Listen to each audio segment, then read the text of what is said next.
Hi all, I have another fascinating game to show you today.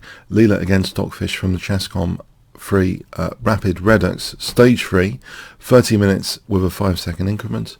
Let's have a look. The opening book, d4 from Leela, d5, c4, e6, knight f3, c6. So nothing wild, pretty solid. Queen's Gambit declined, the Slav structure, the triangle. e3, knight f6, bishop d3, d takes, b takes. Bishop takes c4, knight bd7, white castles, bishop d6, knight c3, black castles, e4, e5. This has all been seen before. Black is often doing something on the dark squares. There is a light square compromise, as you see with this move. By playing here, the f5 square, for example, is a bit weaker. But black aims to puncture c5 and e5, if taking out this pawn sometimes. It's protected with bishop e3. An alternative move, which is it's more common, is bishop g5.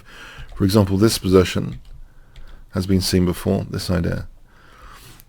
So white's got a small edge there.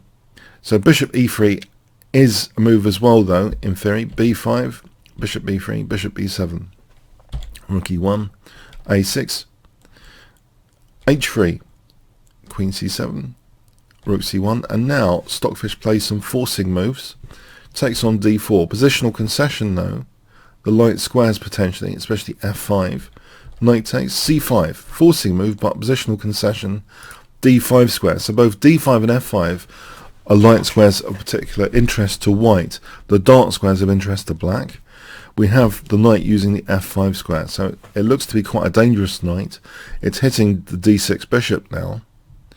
We have the bishop getting out of the way with tempo, bishop h2 check, and then proceeding to gain space with c4. So has this been a successful operation? We have bishop c2, and the bishop celebrates the e5 square. So black is seemingly gaining space and gaining two key dark squares. With h3 it's very difficult to play for f4. So, and this knight seems pinned. So what to do here?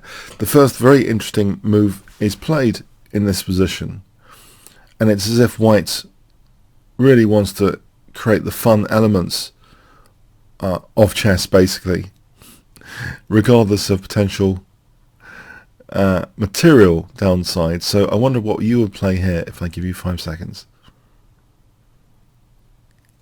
Okay, to create the fun element of the pass pawn, knight d5 is played, so offering b2 here. There is bishop takes d5, addressing the threat to the queen.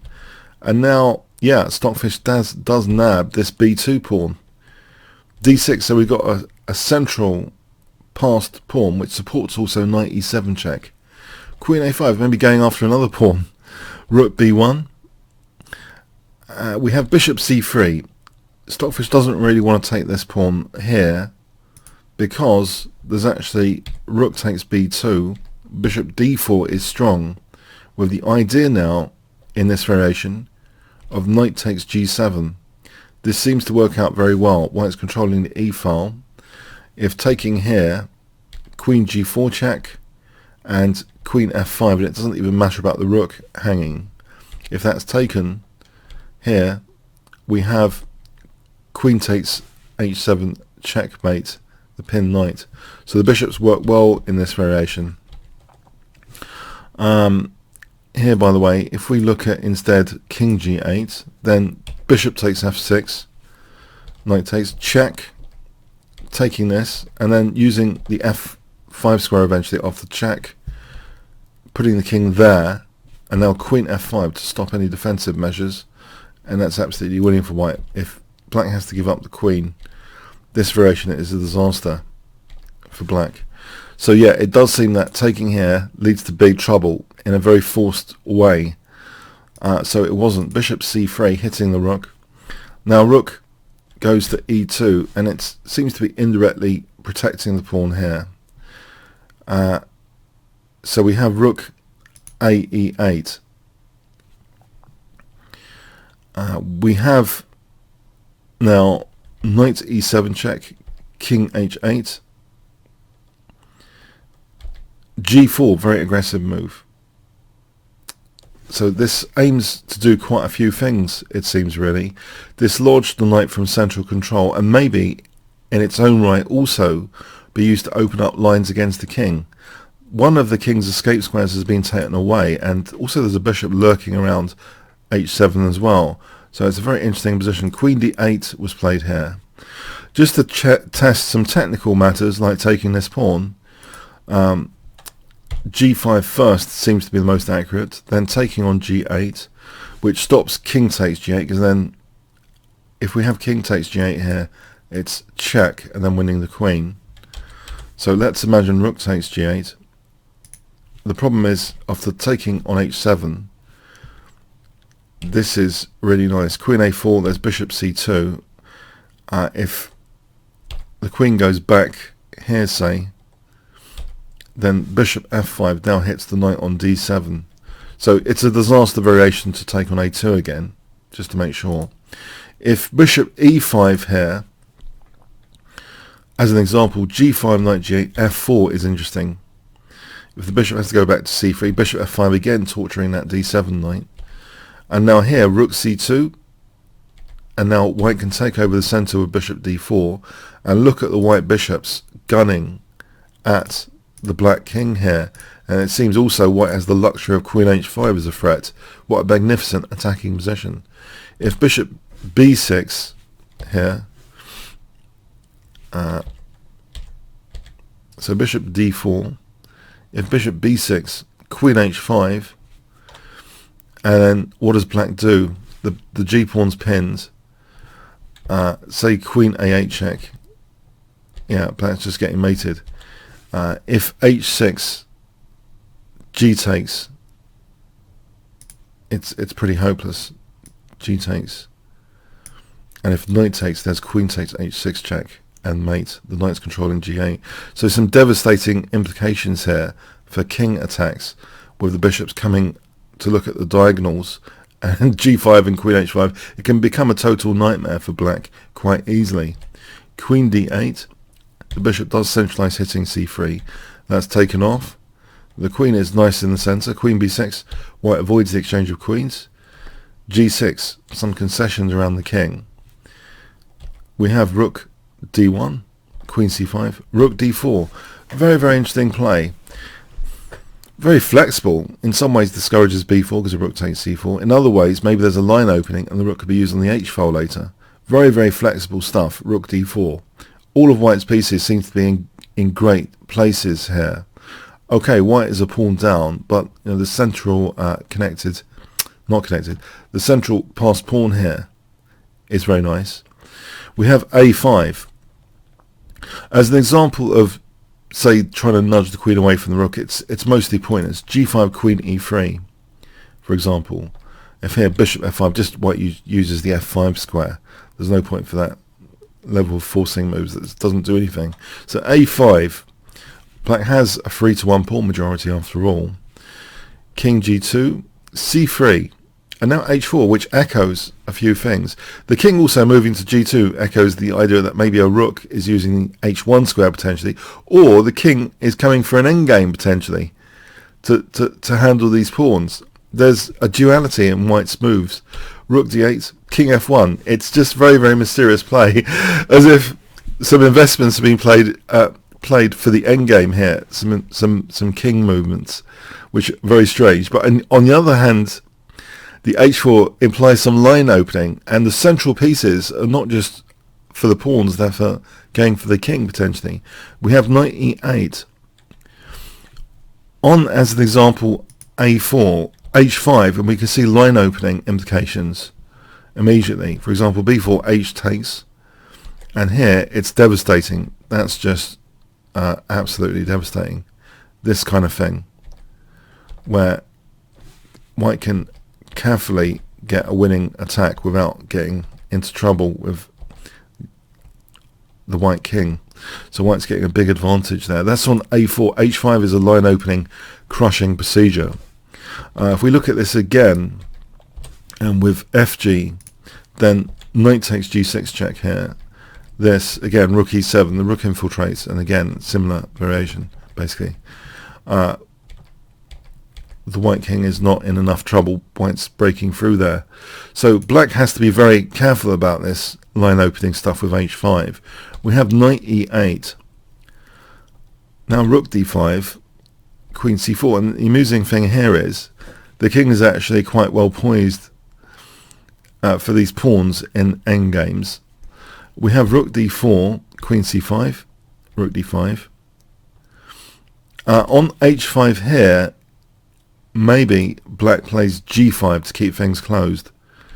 And for example, like this, it seems as though d6 might actually be a liability. That was threatening things like queen h1. So maybe this gives black the possibility of equality. But h5 wasn't played. We have rook d5. And now this offering of the queens, with the king there, it's accepted. Queen takes c4. So white is not all invested in just the attack, but it seems now this central pass pawn, for example, and these fragmented pawns are also very interesting to consider. Knight c6, rook c8. On rook a8, it seems as though this is still a strong attack with g5, believe it or not. Forgetting the a pawn for a moment.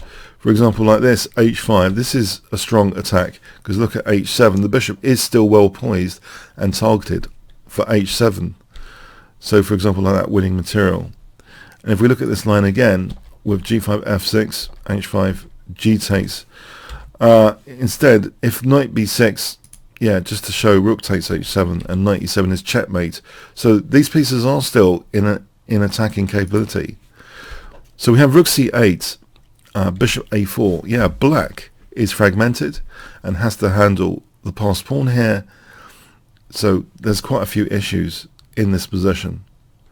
If white had been a bit greedy with knight takes, then rook a8. This is still pleasant enough, but white's not in such control as the game continuation. So bishop a4, black is pretty stuck here. We have knight ef6, rook d4, knight c5, and the bishop just goes to b5 delicately, keeping support for the c6 knight. So the black knight's having to blockade d7 against d7 here, because the knight's on that target square, the d8 for the pawn. We have rook ce8, g5, rook takes, king takes, knight fd7. Interestingly, yeah, this pawn is really dangerous. The blockade is a high priority.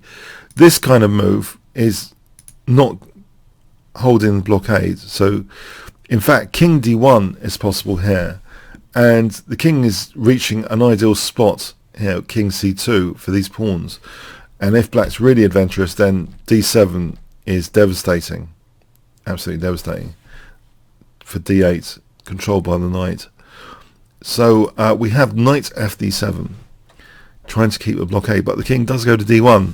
This is what I mean. Earlier it seems as though Leela had factored in a transition to the endgame based on black offering queens with the fragmented pawns, with the pawn on d6, king coming to that lovely c2 square. We have f6, f4 really keeps control of the position over the e5 square, and keeping the rook restricted as well. F takes, h takes. No worries about the rook, no worries about the knight on e5. We have knight e6, rook e4, offering f4. There's a price to pay for this though, so that is taken. Bishop takes c4. We have knight h3. The knight is ventured off from the blockading duties. White gets to work trying to unblockade the pawn now. Rook e7, knight b6, d7. This is just winning material now with d8. We have knight takes g5. On knight takes c4, in fact, rook e8 is strongest. For example, here, rook takes f8 and queening. So knight takes g5, trying to get some more pawns.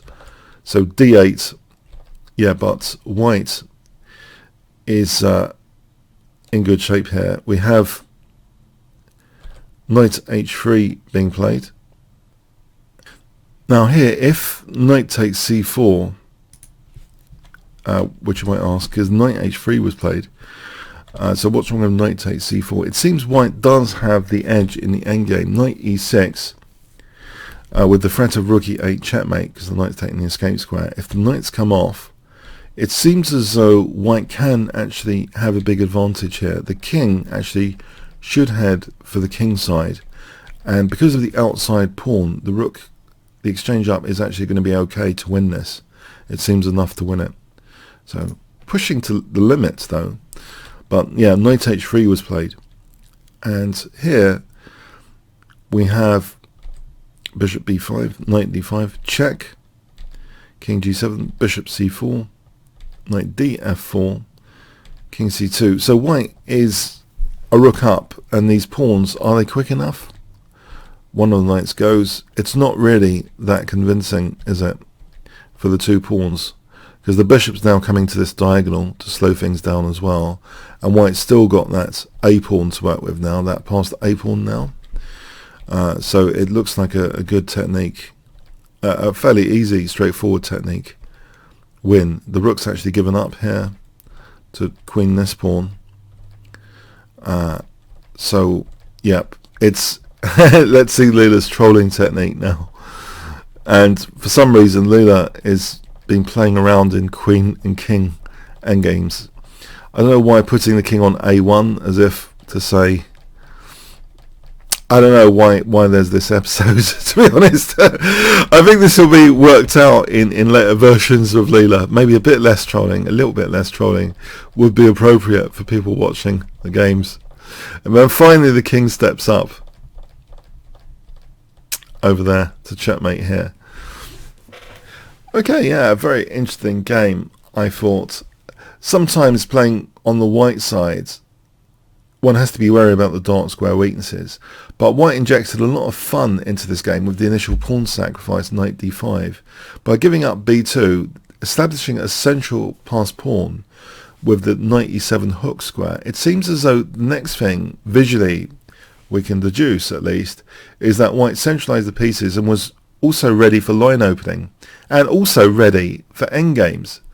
So a lot of contingency in there for whatever black did. Black exchanged off the queens, and then white was ready for the endgames, as well as with some latent attacking possibilities left over. And with the d pawn, that became a major winning trump card, so to speak, crashing through winning material. A fascinating encounter, very dynamic. So I hope you enjoyed this game. If you did, please click on the top left box to become a member at chessbowl.net, play with the YouTubers. You can also check out the YouTube analysis in advance of these games from the improved menu, learn from the masters. There's a YouTube order button there. Comments, questions, donations, see the description. Like, shares, subscribes with the notification bell especially. Really appreciated. Thanks very much.